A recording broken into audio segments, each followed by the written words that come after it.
নমস্কাৰ সকলোলৈকে ৰাতিপুৱাৰ সুপ্ৰভাত জনাইছোঁ। এটি ধুনীয়া দৃশ্য আপোনালোকৰ আগলৈ আনিবলৈ চেষ্টা কৰিছোঁ। বৰ্তমান মই উপস্থিত আছোঁ চানডুবি লেকত। এয়া চাওক আপোনালোকে, সঁচাকৈয়ে বৰ ধুনীয়া মনোমোহা দৃশ্য। আৰু ইয়াত আগতে এটা বহুত ডাঙৰ পাহাৰ আছিলে, কিন্তু প্ৰকৃতিৰ কালৰূপ কেতিয়াবা আহে। এবাৰ বহু বছৰৰ আগতে ভূমিকম্প হৈছিল, আৰু সেই ভূমিকম্পতে এই পাহাৰটো ভূগৰ্ভৰ বহুত তললৈ সোমাই গৈছিল।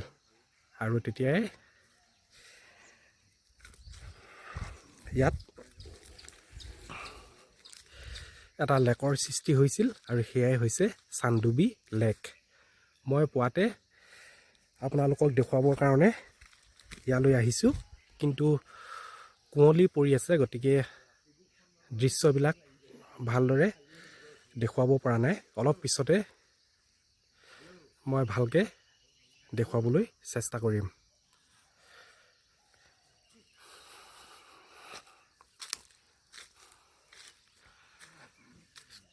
ইয়াতে থকা খোৱাৰ সুব্যৱস্থা আছে, ওচৰতে লজ আছে, আৰু মই আগলৈ গৈ আছোঁ। প্ৰকৃতিৰ কালৰূপত তেতিয়াৰ দিনত যি পৰিঘটনা ঘটি গৈছিল, কিন্তু আজিৰ দিনত সেয়া মানুহে ব্যৱসায়স্থলী হিচাপে ব্যৱহাৰ কৰিছে।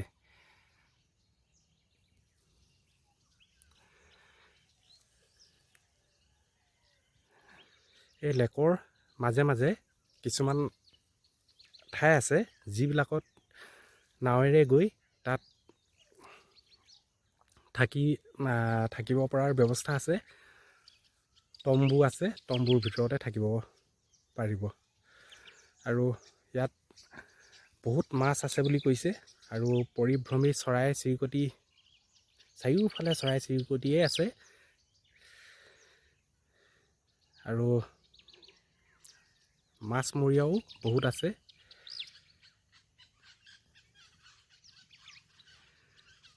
এয়া সূৰ্য উদয় হৈছে।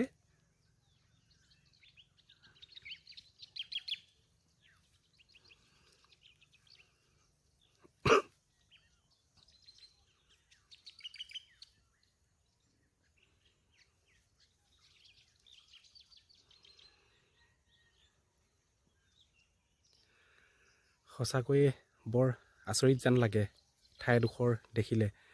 চাওকচোন, চাৰিওফালে পাহাৰ আছে, কিন্তু মাজতে এটা নাদৰ নিচিনাকৈ আছে। আপোনালোকে চাওকচোন, অকণমান আঁতৰলৈ চালে গম পাব চাৰিওফালে পাহাৰ আছে।